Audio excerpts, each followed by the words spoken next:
Ayat 17 surah An-Nisa ini. Taubat di sisi Allah ala, dia katanya perlu mentafsirkan ulang kembali. Lenggar hatinya menafsirkan ulang. Membaca kitab tafsir saja barangkali dia tidak faham.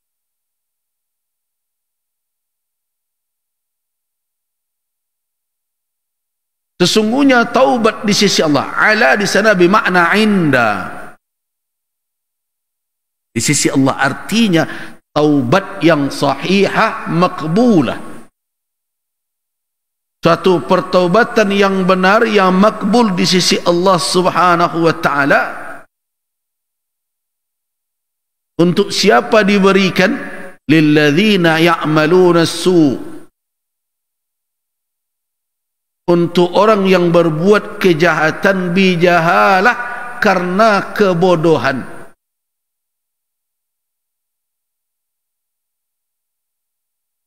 Kalau dia memang bisa menafsirkan, coba jelaskan apa makna bijahalatin. Nah, kalau kita merujuk tafsir, dinukilkan bahwa para sahabat bersepakat bahwa orang yang berbuat kejahatan itu pada hakikatnya jahil. Tidak ada orang nama buat kejahatan itu tidak jahil dah.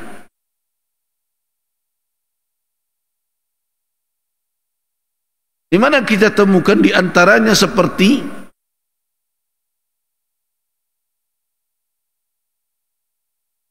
yang dikatakan oleh Al-Imam Al-Baghawi rahimahullah, yang nukilkan perkataan Al-Imam Qatadah. Apa kata Qatadah? Ajma'u ashabu Rasulullah sallallahu berijma'. Jadi ajma'a ashabu Rasulullah sallallahu alaihi wasallam ala, atas apa mereka berijma', bersepakat, anna kulla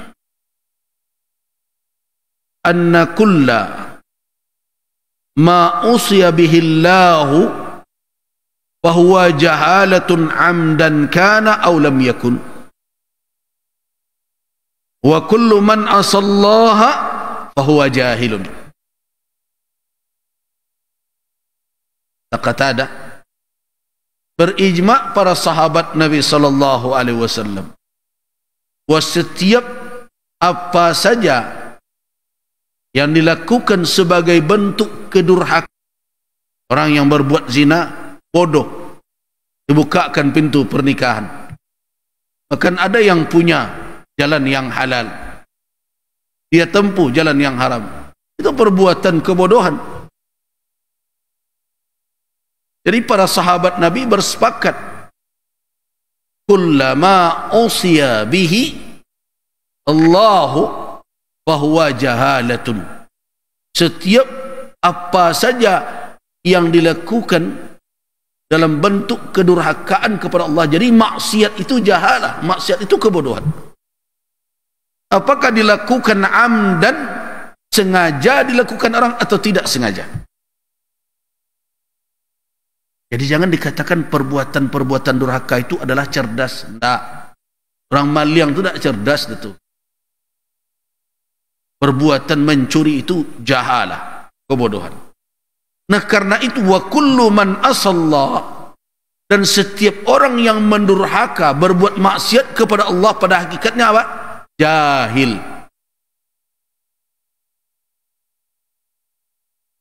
Di perbuatan maksiat itu kebodohan.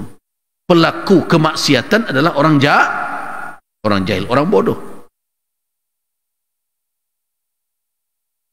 Ijma' para sahabat kata Qatadah, sebagaimana dalam tafsir Al-Imam Al-Baghawi.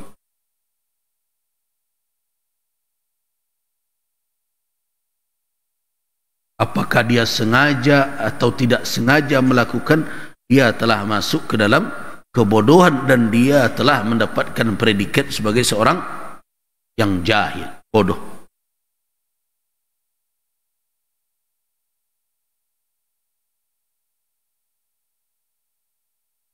Kenapa dikatakan mereka bodoh?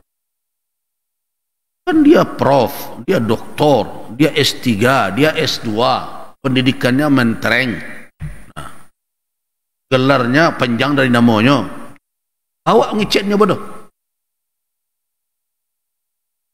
Apa kata Imam Mujahid?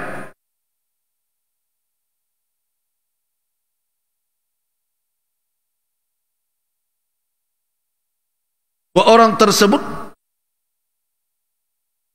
dalam ayat ini terjebak ke dalam kebodohan.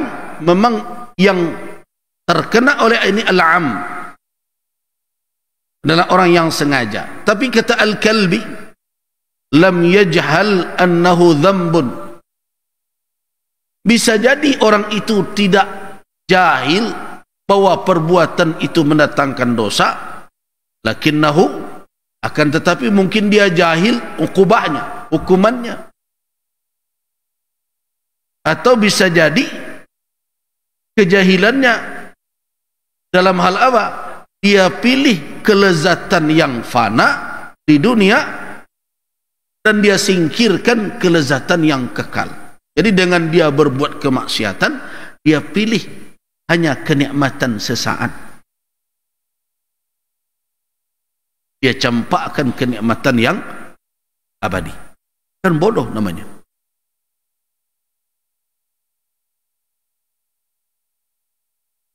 Jadi makna dari ayat ini tidak membatasi bahwa ampunan yang diberikan oleh Allah hanya melalui taubat. Hanya satu perbuatan maksiat yang bergantung kepada taubat ditetapkan oleh Allah,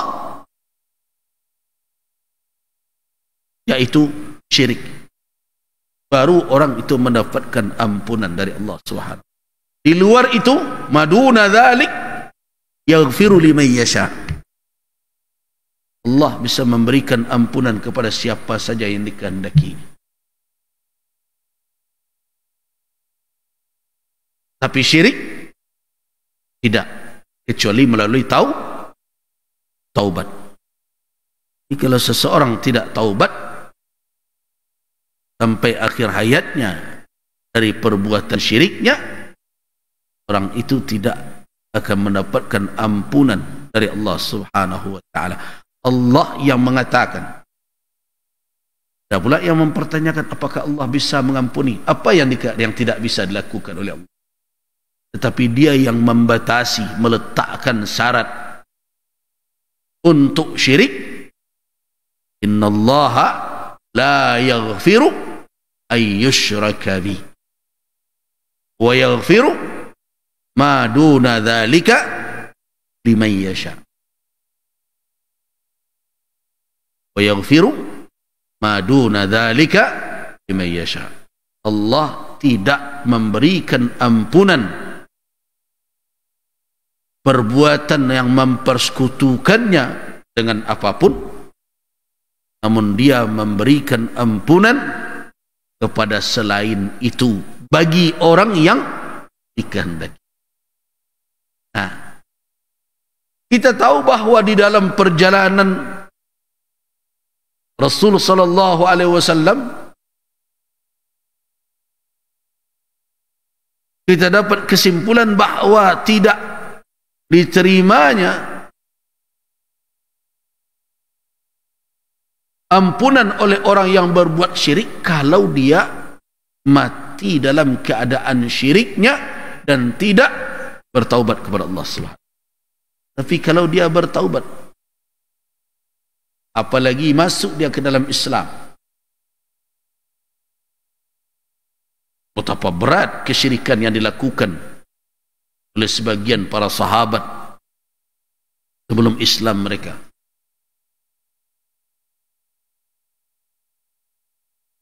Bahkan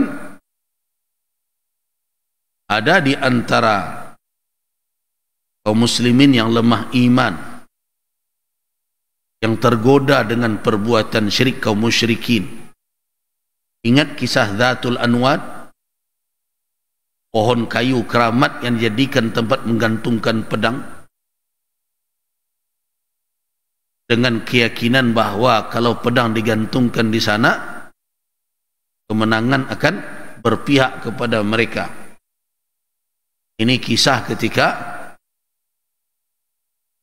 sebelum terjadi peperangan Hunain, setelah penaklukan kota Makkah. Pasukan besar bergerak sampailah di pohon tersebut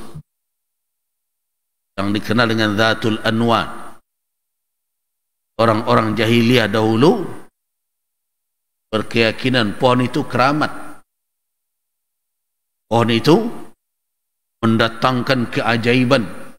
Kalau digantungkan pedang di sana, maka kemenangan akan berpihak kepada kita. Pohon pula mendatangkan kemenangan itu. Itu keyakinan masa jahiliyah. Nah, ketika Nabi SAW bergerak bawa pasukan menuju ke arah Taif, nanti terjadi pertempuran Hunain. Ada di antara kaum muslimin mungkin baru masuk Islam. Kenapa? Karena kan baru saja penaklukan kota Makkah. Ada yang umur keislamannya baru 20 hari saja. Mereka minta kepada Nabi, ya Rasulullah, apa tidak ada pula bagi kita Dhatul Anwan, pohon yang seperti ini, tempat kita menggantungkan pedang pula supaya kita menang. Apa kata Nabi? Alangkah buruknya yang kalian katakan. Kata kalian ini sama saja seperti umat Nabi Musa dahulu yang meminta kepada Musa setelah mereka diselamatkan oleh Allah, jadikanlah untuk kami satu sembahan patung sebagaimana mereka memiliki banyak patung-patungnya. Nah, tapi kemudian mereka menyadari hal itu. Mereka bertaubat kepada Allah Subhanahu wa taala walaupun mereka keliru. Nah, tentu maghfirah, ampunan Allah Subhanahu wa taala di dalam ayat innallaha la yaghfiru liman yushraka bi, itu maknanya adalah kalau orang itu tidak bertaubat. Kalau dia bertaubat, orang yang berbuat syirik, bahkan orang yang kafir sekalipun, kalau dia bertaubat dan dia masuk ke dalam Islam, al-Islam yajubbu ma kana qablah. Islam menghapuskan apa yang selama ini pernah dilakukan di dalam kekufuran. Jadi makna maduna dzalik itu dan mengampuni yang selain itu, apa maknanya? Lihat para ahli tafsir. Masa ia datang saja orang sekarang yang mengatakan lebih paham dengan tafsir Al-Quran dibandingkan dengan para ulama tafsir sebelumnya.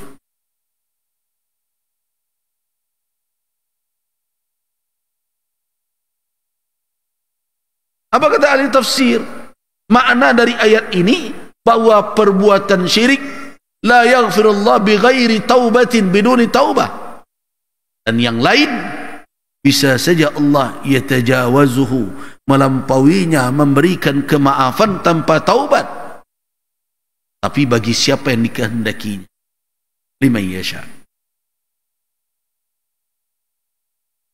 Nah, bagi kita hamba-hamba Allah, apakah kita akan bertumpu hanya pada apa? Ya berarti kalau begitu kan boleh saja Allah memaafkan, mengalu istighfar. Kalau mau tidak syirik kan mungkin.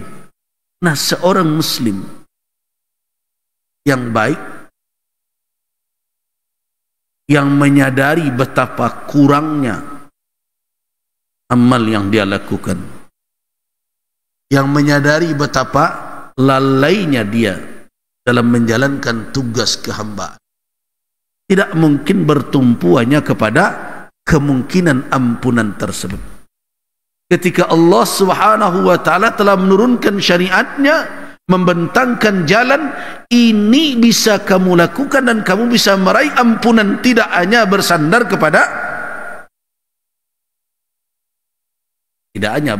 kepada kemungkinan ampunan kelak di akhirat. Nah, karena itu berusaha seorang muslim dahulu untuk apa? Untuk meraih ampunan yang dijanjikan oleh Allah melalui apa? melalui berbagai jalan untuk dia mendapatkan pengampunan tersebut. Apa di antara jalannya adalah taubat. Apa di antara jalannya? Amal saleh.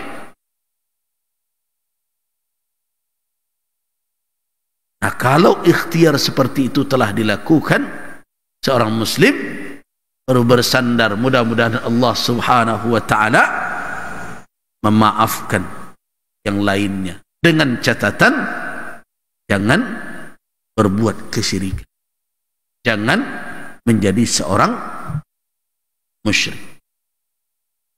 Begitu konsep kehidupan yang sepatutnya kita jalani. Nah, jemaah rahimakumullah, jadi kata Al-Kalbi seirama dengan apa yang dikatakan oleh Qatadah tadi, kemaksiatan itu pada hakikatnya adalah kebodohan. Kemaksiatan itu pada hakikatnya adalah jahalah, kebodohan. Sehingga orang yang melakukannya sengaja atau tidak sengaja, menurut Qatadah itu pada hakikatnya jahil. Tapi menurut Al-Imam Al-Mujahid, yang jahil itu orang yang sengaja saja, itu yang bodoh. Orang yang tidak sengaja sebenarnya tidak bodoh. Kata Imam Mujahid, kenapa orang yang sengaja bodoh? Lah tahu itu menayo dirinya kerajaan, kan bodohnya jadi orang. Kalau orang tidak sengaja, kita tidak katakan itu kebodohan. Kenapa? Karena itu kealpaan, lupa. Tapi orang yang sengaja, jelas itu adalah kebodohan. Kenapa? Karena sudah diberitahukan ini maksiat, akibatnya lebih berat. Tetapi dilakukannya juga. Siapa yang mau melakukan sesuatu yang akan mencelakakan dirinya kalau bukan orang yang bodoh? Kata Imam Al-Mujahid, yang dikatakan jahil, orang yang berbuat dengan kebodohan itu adalah orang yang sengaja melakukan kemaksiatan. Kenapa dia dikatakan bodoh? Karena dia sudah diberikan peringatan, jangan lakukan ini. Kalau kamu lakukan ini, kamu menzalimi dirimu sendiri. Kalau kamu lakukan ini, kamu akan teraniaya dalam kehidupan, baik di masa sekarang maupun di masa akan datang. Kalau kamu lakukan ini, kamu telah menzalimi orang lain. Menzalimi orang lain itu sama saja menzalimi dirimu sendiri. Sudah datang peringatan. Kalau dia renungkan dengan akalnya, kemudian dia fahami, dia rasakan dengan kalbunya, dia akan tahu bahwa perbuatan tersebut tidak membawa kemaslahatan dan keberuntungan bagi dirinya. Setelah dia ketahui itu, dia sengaja juga berbuat kejahatan. Itu kan kebodohan namanya. Kata Imam Al-Mujahid, yang dimaksud ayat ini al-amd, orang yang sengaja. Orang yang tidak sengaja, apalagi orang yang tidak sadar, tidak ada dicatat sebagai suatu perbuatan yang keliru dan salah.